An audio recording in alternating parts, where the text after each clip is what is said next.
And a very good afternoon, everyone. Welcome to Issues and Attitudes. My name is Jeff Owens, Interim General Manager at WEIU TV and Radio. My co-host is Alicia Haynes. I can be the host for the day. You can be, yeah, there you go.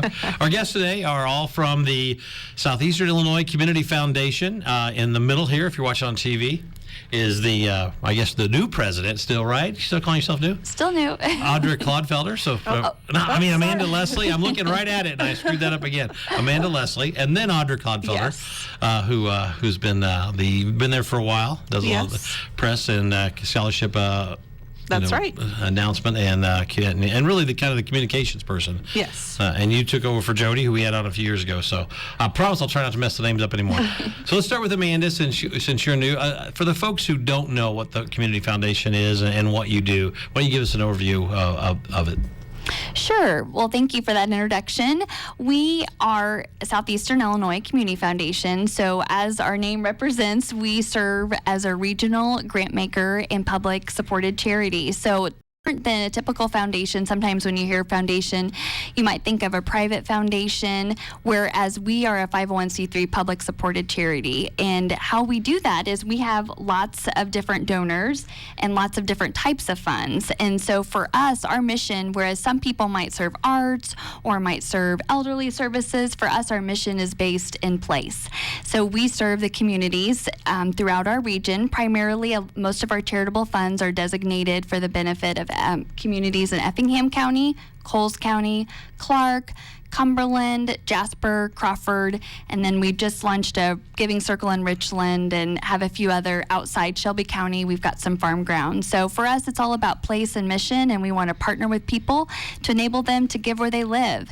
And so that looks different depending on your charitable interest. We also have a mix of permanent and non-permanent funds. So for us, we pool our funds together depending on the type of giving that you want to do.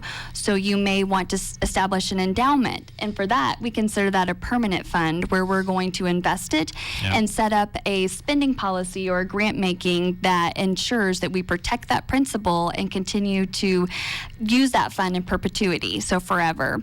But then we've also, and that's typically when people think of a community foundation, they think of permanent funds, and that does make up a lot of our assets, but we've grown in the area where we have more non-permanent or spendable funds.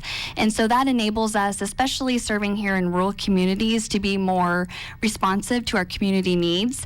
We do a lot of what we call fiscal sponsorship. So if there's people that have charitable works that they're doing, but they don't have their own 501c3, they can partner and we can be that back office for them and provide that charitable vehicle for them to be able to do the work that they're doing. An example of that we recently have been partnering with Matt Tuna Motion, and so involved with that group. We also do a lot with like Classy or the CEO programs, and so work in partnership with those.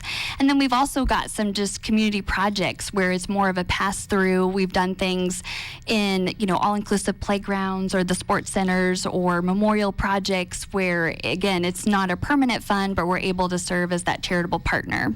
Now, do you work with, when you think about your foundation, is it, I know you have another employee here, she's brand new back in the back if you're watching on television, Maggie, but do you, how many employees do you have? Do you have a board? Give us kind of an overview of how everything works out, because it's a pretty wide area that you really encompass. It is, and we have over 150 different charitable funds, and sometimes people look at us and think, how do you do what you do? So we're small but mighty, and I think that we're efficient and effective. We have 4 staff members, so 3 of our staff members are in this room. We left Connie, she's our accounting and donor services administrator, back at the office. Our office is in Effingham, but again, we're on the road and in the communities that we're serving. But how we accomplish that is really we have a governing board. They're very engaged. They represent the communities that we serve. And then we also have, each of our funds have their own fund advisory committee. And so those are people that are working particularly on that fund. They're volunteers, but they're making decisions on how the money's raised, how the money comes in, and how it's also spent. Talk a little bit now about the Matt Tuna Motion, because I know that's really been in play a lot with the Google thing and all this stuff going on. Somebody's trying to call us, and we're just going to hang up on them. But maybe they have questions live here. Matt Tuna Motion, talk about that and what it does and what it's really meant for you. Sure. No, that's been a wonderful project for us. And really that came out of, we've done work. Obviously, we have several different charitable funds that are for the benefit of Mattoon. But a couple years ago, we were in a meeting. We were particularly talking about a fund we have for the school district that works to do grant making within the school district. And we really just felt like it reached a point where, is it really impacting their goals as a district? And so we had some people in the room from the school district and some community leaders, and we were asking more about the school goals. And through those conversations, it was like, we want our goals as a school district to be aligned with the community goals. Yeah. And that's whenever Jody and I knew about Giselle Ham with mapping. And so, through that, the community came together, and I really just credit. They had 60 to 80 people that were engaged in really creating those shared community goals. And so we were so excited to see them go through that and help from behind the scenes. But then once it was all said and done, they had these people that were excited and wanted to move, their action plans forward. We've got community goals. And so we said, well, we'll continue to serve as this back office for you, a charitable partner. So as your community or as your committees have goals that they need funds raised around, we can be that charitable vehicle for you. And so that's where back last fall, we sent, I think, an email, Audra had sent it out about the Google Impact Challenge. And I got a call from Ed, and he was with, he said, robust economy, we've been wanting to do this incubator, and we think it's a fit for Google. And so by them applying, it was actually technically us applying, because all of our funds are not separate. They don't have their own separate existence. They're under our 501c3. And so it was really exciting to just help those community members through that grant process and eventually the award. So it's very exciting. It's really brought a lot of awareness to what's going on in Mattoon and a lot of excitement. We're seeing a lot of private support from community members and businesses from that. When Ed was here, he was telling the story about, it was us. I say us because I'm from Mattoon, I should say. But it was Mattoon, really versus really a lot of the Chicagoland bigger towns. And it sounded like he didn't. I won't say he didn't think they were going to win, but he thought the odds were probably less just because it's Google, and they're going to put the money in Chicago. It's a huge city versus the people so tend to absolutely America, and Girl Scouts of Southern Illinois. Yes, that we're selling, that we're giving away Girl Scout cookies at the reveal. Okay, that's bribing the judges. No. So talk about that day when you won, both of you, and how excited you were. Just not for Mattoon, but you were obviously an integral part of it. So. Oh, I'll let Amanda share because Amanda was in Chicago. Okay. All right. Go. Yeah, no, it was very exciting. And I will have to say that Ed, and he's a champion. He is definitely one, like, we're going to do this. And so out of all of us, he was probably the biggest optimist. We can win this. And, I'm sitting there, but it was exciting. And I even felt like from the presentation, several Chicago people were there, Rahm Emanuel, and they're thinking, these large Chicago organizations. Mm-hmm. And, it was almost like when it was announced that we won, people are like, where's Mattoon? What's Mattoon? Or Mattoon, or, Mattoon, Yeah. So, I think it really spoke, though, that the fact, a lot of those Chicago organizations, they may have a large base, but what Mattoon in Motion had was an entire community and a region.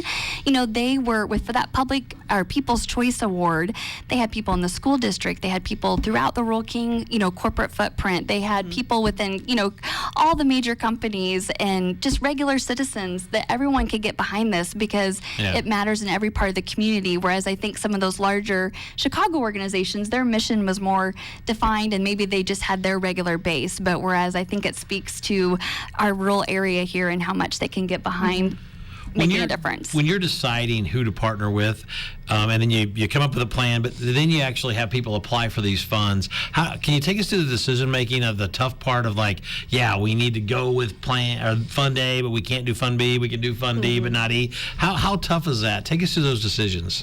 Sure, it definitely is, and we have several different ways that we give away money. I can let Audra speak a little bit more about our scholarships that we give out for education, but within our grant making, we do have a lot of monies going out to different nonprofits. And depending on, we really work with those fund advisory committees or donors if they're living, saying, what's your goals, what's your mission, and what's the best way to get this out? Is it an online application? Is it, interviews or talking to nonprofits? And so it's really aligning the mission and passion of, the purpose of the fund with those groups that are doing the most locally. One thing exciting, a lot of our grant making goes to support programs and projects projects or services. But we have, as a foundation, recently been expanding, and Lumpkin has been a partner with this and helping us build an endowment. And now we're continuing that forward, where we want to invest in nonprofits themselves as far as their capacity and as organizations. I think so much,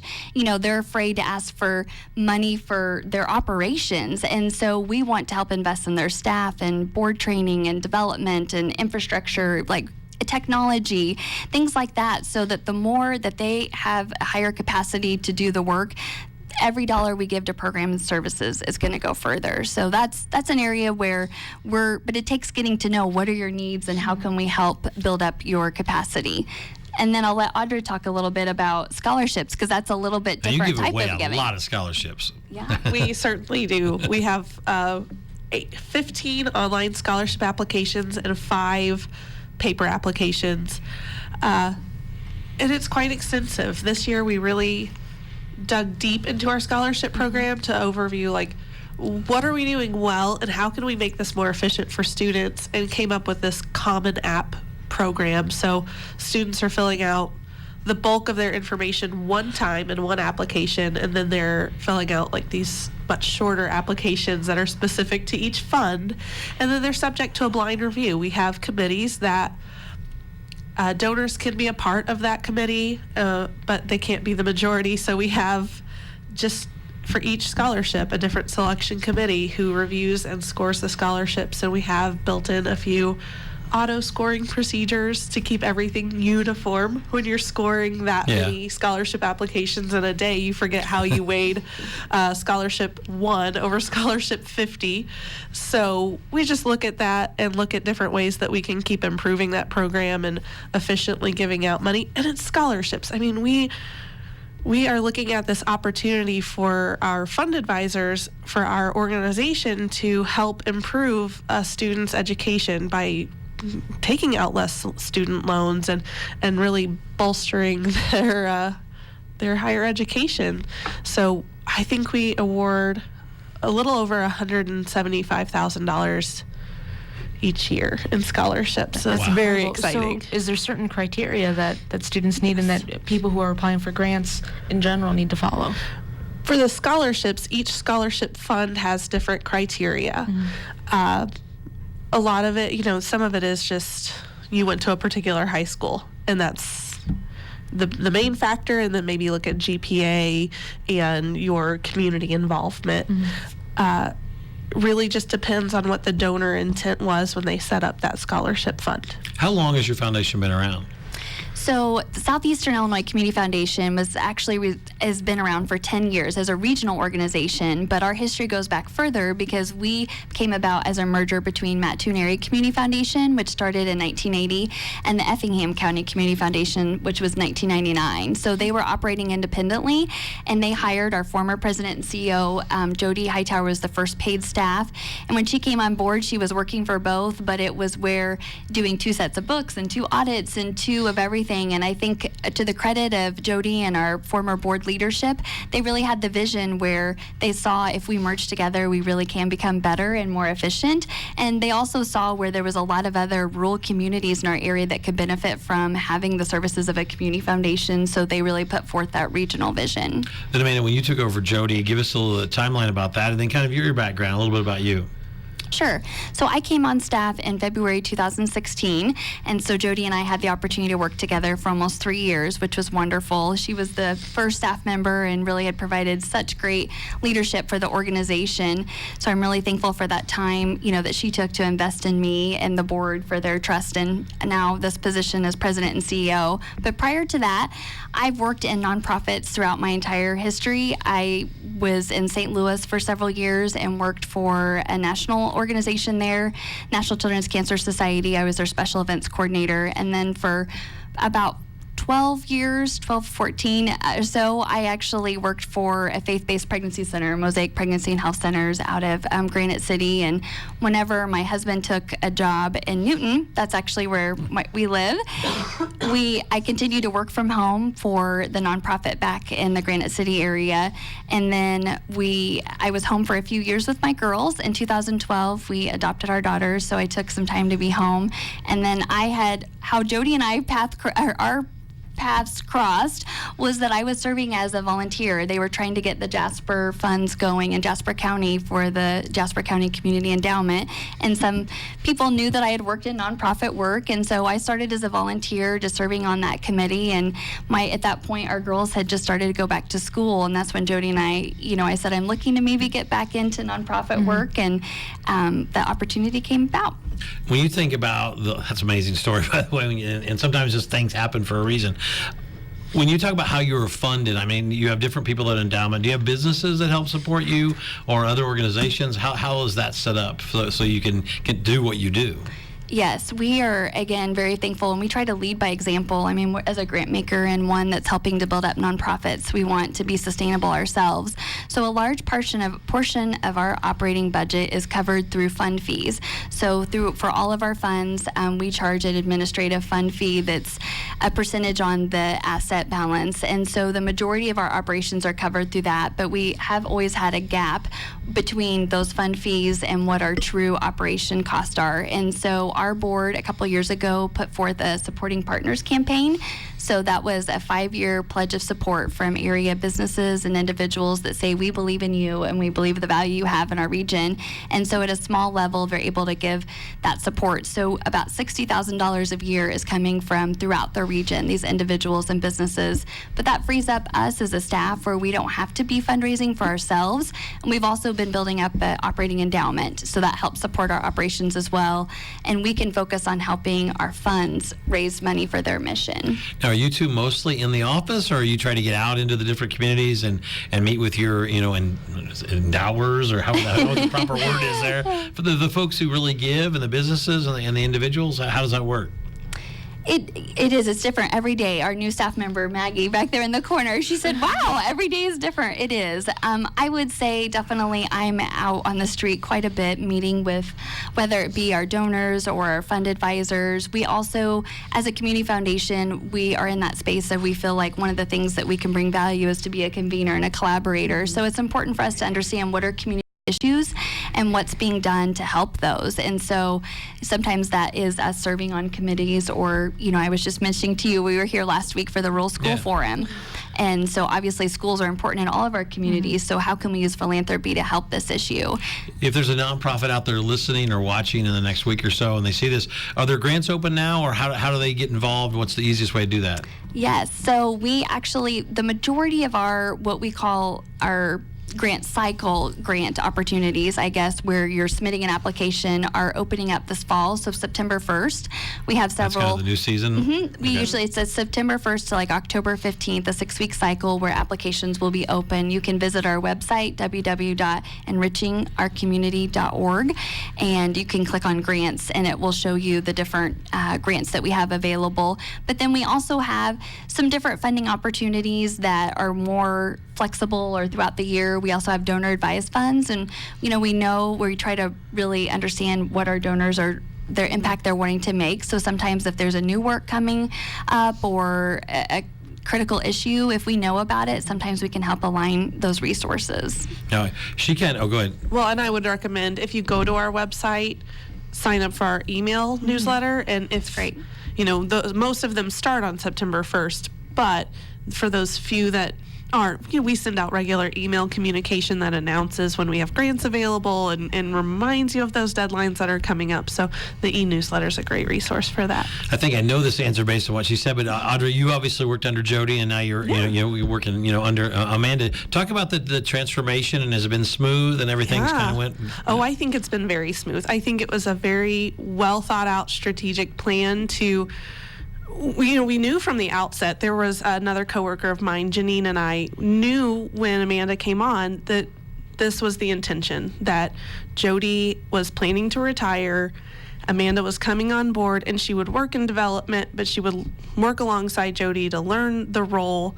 And we just began, we have open communication. There's only 4 employees, so it's very easy for us to have a staff meeting or to just convey something. And there's no guys there to mess it up. No, it's just four ladies, and just to keep that open door communication going to where we'd say, okay, starting now, Jody's going to take a little bit more of a backseat approach to things, and Amanda's going to start moving forward and just working that balance out between the two of them.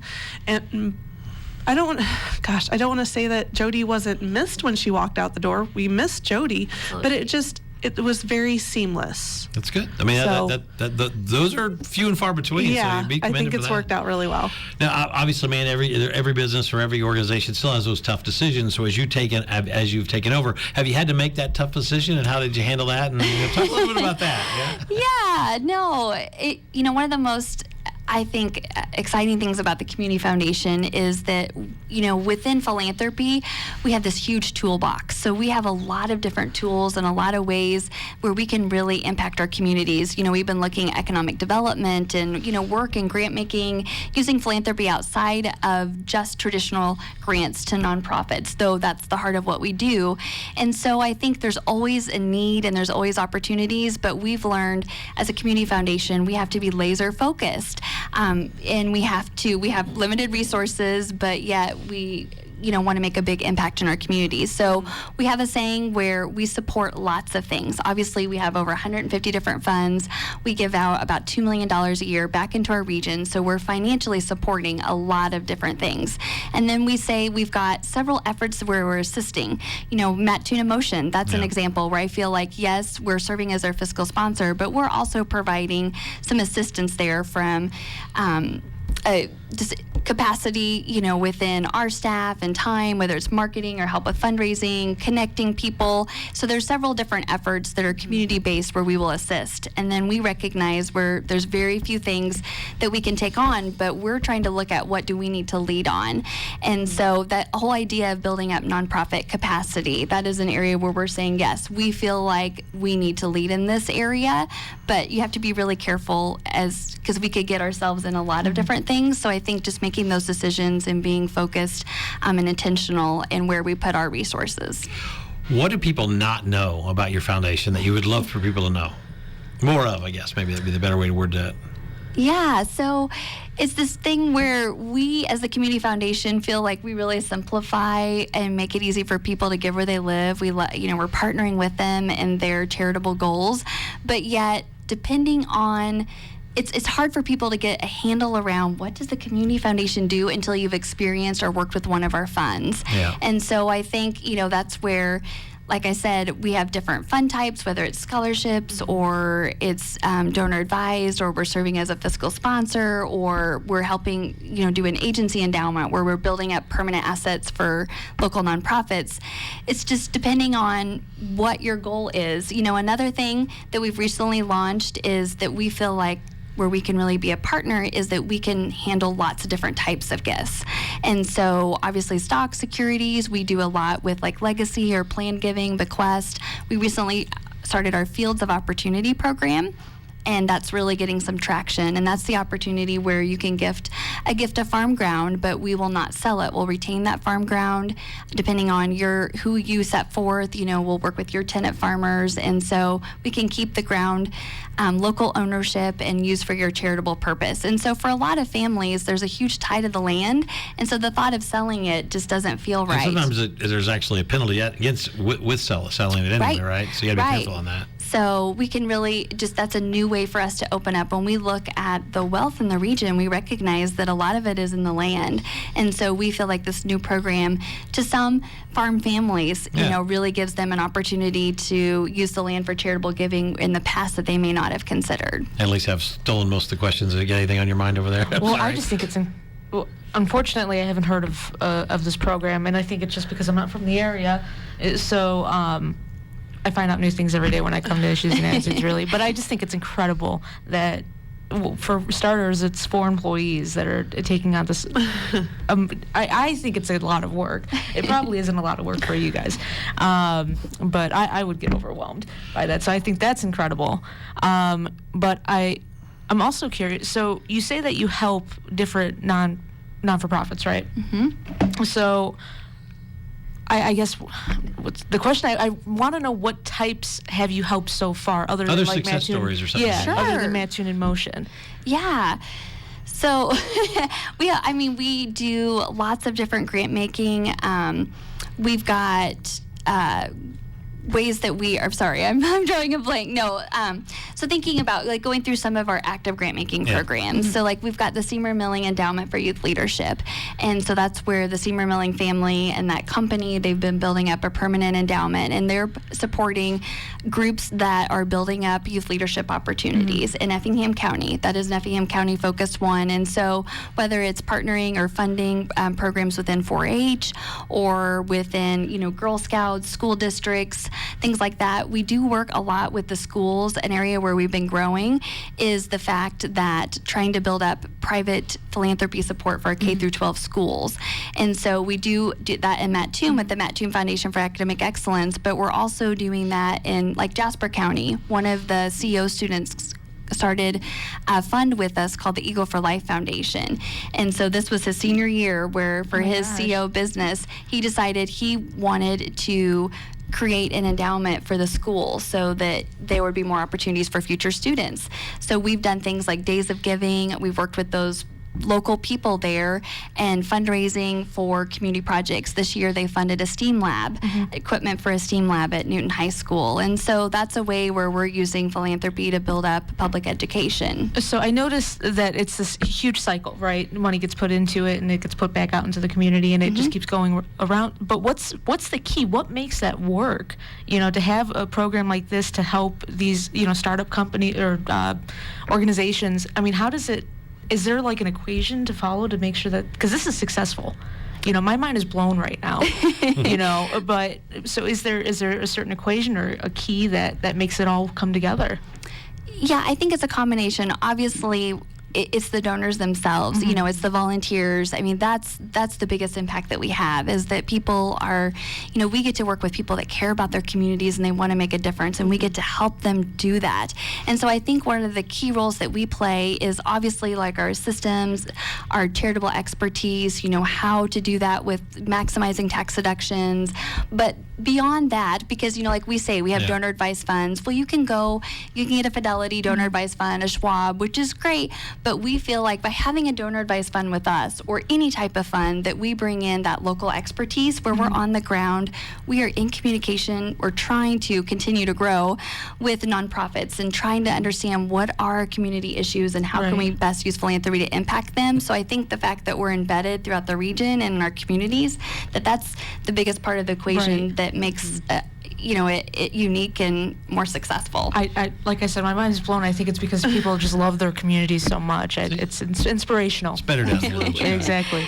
Well, Mandy, you are really good because we don't even have to get into my unrelated questions. I'm sorry. No, that's good. I love what I do. Yeah, and auditors are sitting over smiling like, I don't need to talk. So awesome. Well, thank you all for being here. We're out of time. You guys are great. Great to meet you in person and instead of via email, and anything you need, we're here. And have a great day, everybody. Thank you. Absolutely. Thank you so much.